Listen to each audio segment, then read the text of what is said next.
उनके लिए गोस्वामी पाद ने लिखा है संशय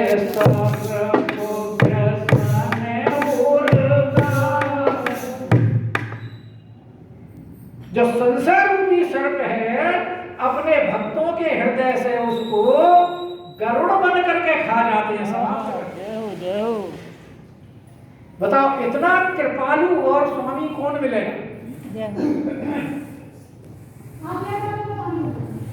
तो इसलिए कह रही है कि विश्व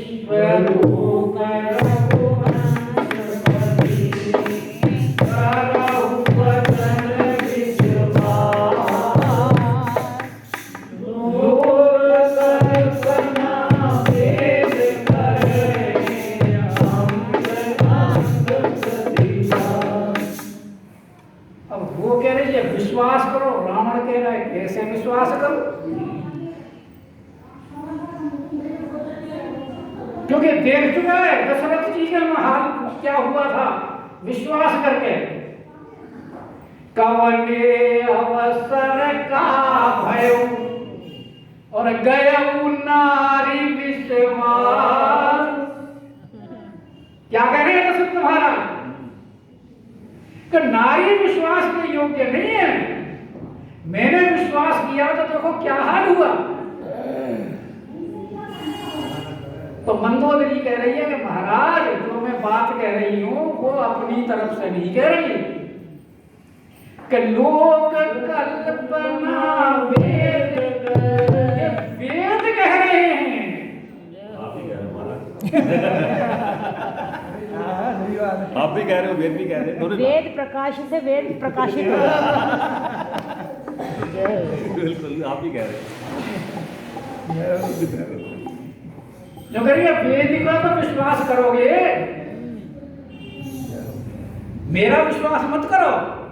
गयो नारी विश्वास कोई बात नहीं, लेकिन जो वेद के हैं भाई ज्ञानी है, पढ़ी लिखी है, रावण की पत्नी है तो उसे वेदों का ज्ञान है। इसलिए कह रही है जो संसार है सारा ये सब उन्हीं से उत्पन्न है और उन्हीं में लय हो जाता है। और ये जितने भी कुछ दिखाई दे रहा है ये उसका सारा अंग अंग जो भगवान का स्वरूप है, उनके भगवान के स्वरूप में अंग अंग में लोगों की कल्पना की गई है। क्योंकि वेद भी भगवान को पूरी तरह से नहीं जान पाते हैं।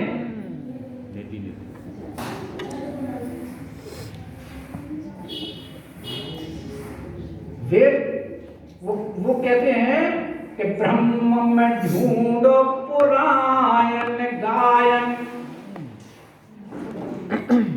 और वेद ऋचा सुनी चौगुन चायन। देखो सुनो कतहु न किते, सब कुछ करके देख लिया लेकिन कुछ पता नहीं लगा कि देखो सुनो कतहु न किते, वह कैसे स्वरूप और कैसे सुभाए। और हेरत हेरत हारी गयो, रस खानी बतायो न लोग लुगायन। लेकिन फिर मिला तो कहां मिला? ये ब्रज के भक्ति ही बता सकते हैं। तो बात है ब्रज की आ गई। देखो द्रो कतहु न किते, वह कैसे स्वरूप और कैसे शोभायन। और हेरत हेरत हारी गयो, रस खानी बतायो न लोग लुगायन।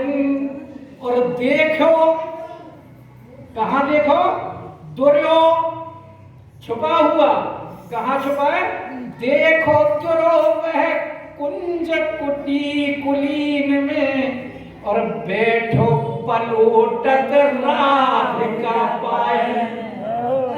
राधा जी के पाँव में लौट जय जय श्री राधे। जय जय श्री राम। राधा का तात्पर्य क्या है कि आपका ध्यान, आपका संकल्प, आपकी चेष्टाएं तैल धारावत उसमें लग जाए।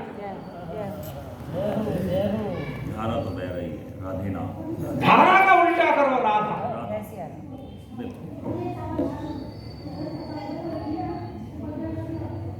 तो यही कह रही है कि लोक कल्पना, वेद भी कल्पना करके कहता है, क्योंकि 100% कंफर्म नहीं है। लोक कल्पना वेद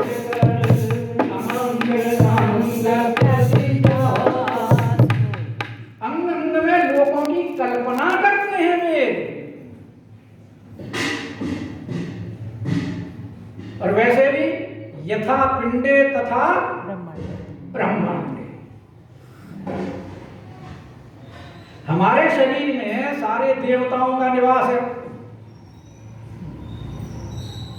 और वो जितने भी देवता हैं वो भगवान के अंग में निवास कर रहे हैं। ब्रह्मांड में सारा ब्रह्मांड उन्हीं से समुच्चय है उनका। तो यही वो बात बता रही है कि पद पाताल शीश भगवान के चरण क्या हैं? भगवान के चरण हैं पाताल, और भगवान का शीश क्या है? अजधामा, यानी ब्रह्मलोक, सत्यलोक। भाई 7 ऊपर हैं और 7 नीचे हैं। भूलोक, भुवलोक, स्वहलोक, जनहलोक, महलोक, तपहलोक और सत्यम लोक। तो सत्यम सबसे ऊपर जो है वो किसका लोक है? ब्रह्मा का। तो उसको कह रहे हैं शीश अजधाम। और पद पाताल, अतल, वितल, सुतल, तलातल, महातल, रसातल और पाताल। 7 नीचे हो गए और 7 ऊपर। तो ये कह रहे जो सबसे नीचे है वो तो है भगवान का पद। पद पाताल शीश अजधाम, ये भी वेद की कल्पना है।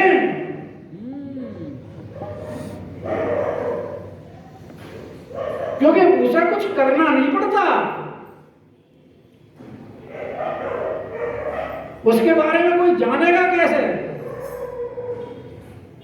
वेद कहते, भगवान ने कहा एक अहम बहुश्याम, एक से अनेक हो जाऊं, और वो अनेक सारा प्रकट हो जाता है। इस सृष्टि में जितने भी जीव दिखाई दे रहे हैं वो सिर्फ उसके संकल्प मात्र, एक अहम बहुश्याम। तो पद पाताल शीश और ये जितने भी बीच के लोग हैं कि अपर लोक, ये उनके भिन्न भिन्न अंगों पर अवस्थित हैं। सिर से और पैर से और सिर तक बीच में जितने भी स्थान हैं उनमें ये सारे लोग आ जाते हैं। तो उसका स्वरूप कैसा है कि भ्रमति विलास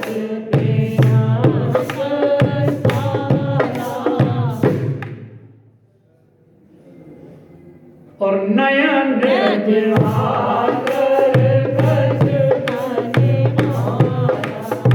भगवान की अगर जरा सी भी भ्रकुटी टेढ़ी हो गई तो कहते हैं उनका भ्रकुटी विलास ही भयंकर काल है।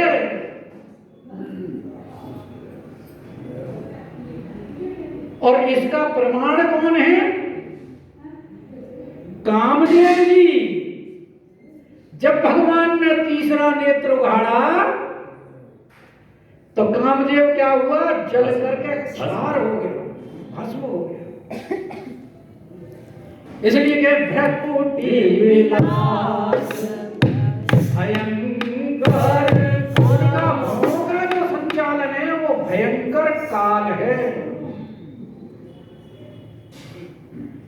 और नयन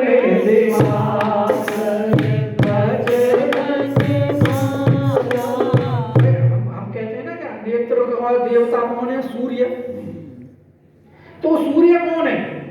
वो भगवान के नेत्र हैं। नयन दिवाकर और बाल क्या है भगवान के? जो ये मेघ काले काले काले काले जो मेघ दिखाई देते हैं वो बाल है। वो भगवान के, क्योंकि मेघ भी बहुत होते हैं और बाल भी बहुत ही होते हैं, तो इसलिए मेघों का जो है वो भगवान के बालों के साथ उसका उन्होंने मंदोदरी जी ने बखान किया है। ये जो आप मेघ दिखाई दे रहे हैं ये भगवान के बाल समझ लो, ये भगवान के बाल हैं, भगवान के विश्व रूप का वर्णन कर रही है। और जासु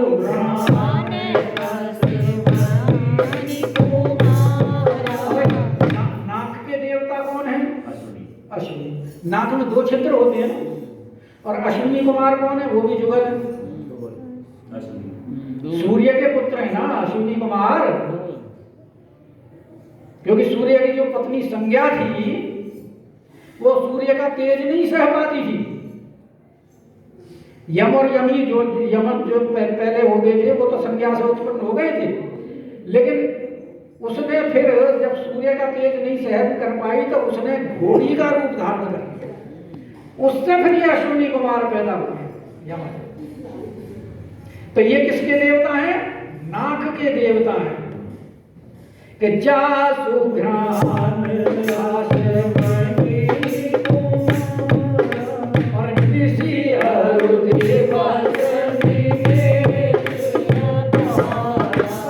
दिन रात्र जो होते हैं, दिन और रात, वो क्या है? क्योंकि जैसे हम पलक पीटते हैं ना, गिरती है उड़ती है,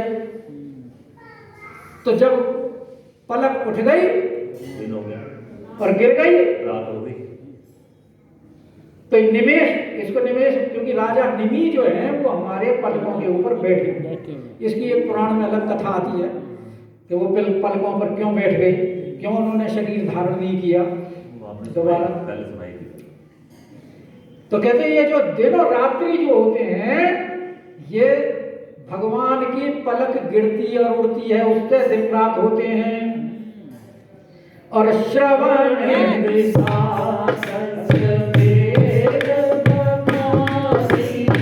भगवान के कान क्या हैं? क्योंकि जो 10 दिशाएं हैं, श्रवण दिशा 10 दिशाएं 10। और किसने वर्णन किया ये? वेद बखानी। वेद बखानी। वेद ऐसा कहते हैं कि भगवान ये जो 10 दिशाएं हैं, पूर्व पश्चिम उत्तर दक्षिण और ईशान कोण, आग्नेय कोण, नैऋत्य कोण, वायव्य कोण और ऊपर और नीचे, ये 10 दिशाएं हैं। और इसके अलावा और कुछ है ही। तो ये करिए श्रवण दिशा भगवान के कान हैं। और मारुत श्वास और जो ये हवा जो चलती है, ये हवा क्या है? ये भगवान की सांस है।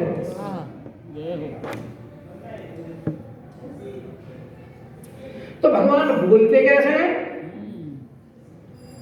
क्योंकि जो वेद हैं वही भगवान की वाणी है।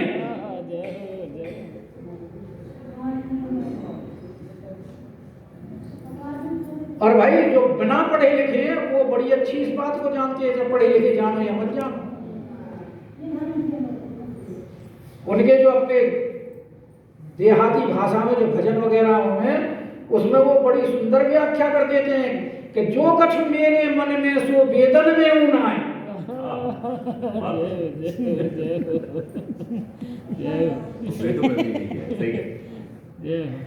कैसी सुंदर व्याख्या करते हैं भगवान की। तो यहां भी ये कह रही है कि मारुत श्वास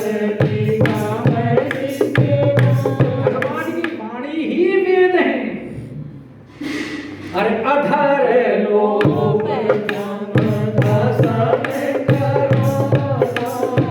और भगवान के जो अधर हैं, होठ हैं, वो क्या है? लोक। और भगवान के दांत क्या हैं? यमराज।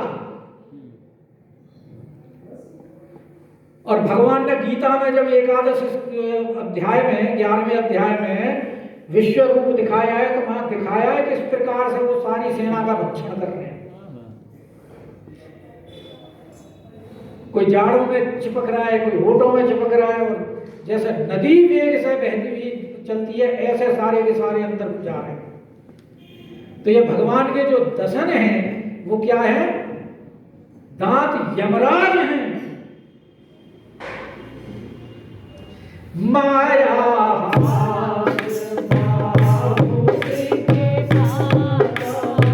और भगवान का जो मुस्कुराना है, हंसना है, जब भगवान देखते हैं ना कि हमारी लीला के भेद को ये जान गया। कौशल्या जी को जब दिखाया मुंह में ब्रह्मांड, बोले ओ हो, झट भगवान मुस्कुरा दिए।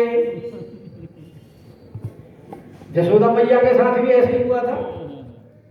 तो भगवान जब अपनी लीला का विस्तार करना चाहते हैं तो मुस्कुरा करके अपनी माया का विस्तार कर देते हैं। तो भगवान का मुस्कुराना ही माया है। और वैसे तो लखनलाल जी को माया की उन्होंने बताई है,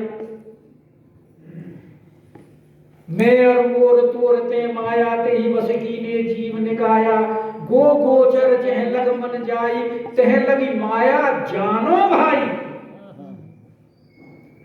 यानी हमारी इंद्रियां, मन वगैरह जहां तक पहुंच सके,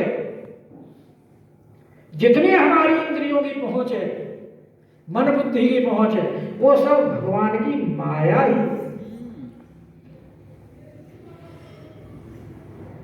अरण्यकांड में दिया है ना उपदेश, तो कह रहे माया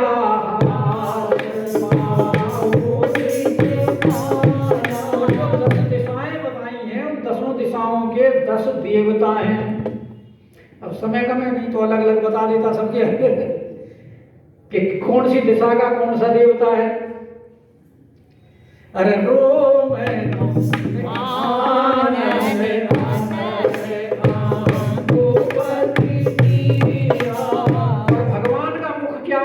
अग्नि, और भगवान की जीभ क्या है?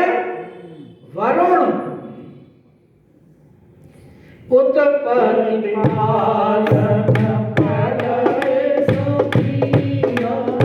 तो भगवान 3 रूप से इस संसार का संचालन करते हैं।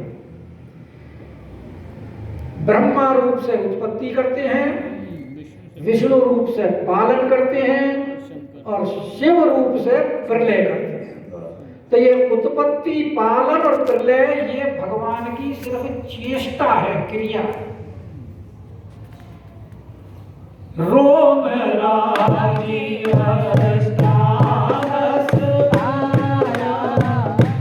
रोम राज अष्टादश भारा 18 प्रकार की असंख्य वनस्पतियां जिनकी रोमावली है।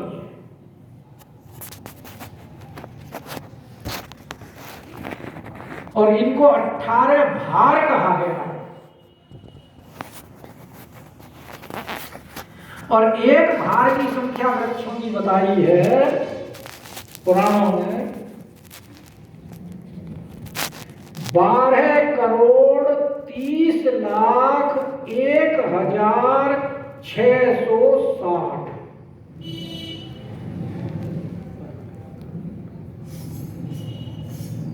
एक भार की संख्या बताइए।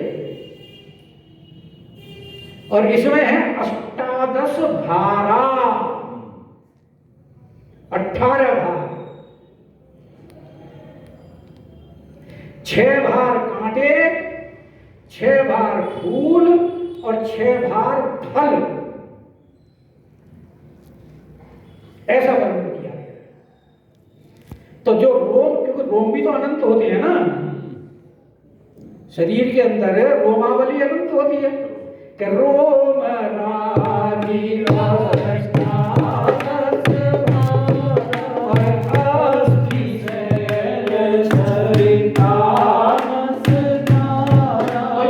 पर्वत दिखाई देते हैं जितने, ये भगवान की अस्थियां हैं, हड्डियां।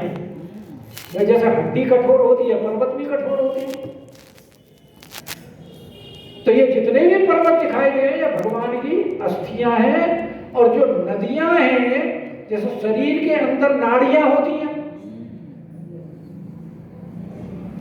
कोई छोटी है, कोई बड़ी है, कोई कैसी है, ऐसी नदियां होती हैं, कोई छोटी है, कोई बड़ी है। और इनकी संख्या 72,000 लिखी है। तो ये जितनी भी नदियां हैं, ये भगवान की नसनाड़ियां हैं। कि उदर है उदर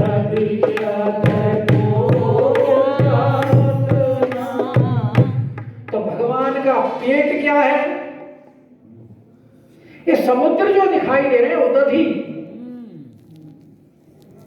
ये उदर है, पेट भगवान का। और अधगो जातना, जो हमारी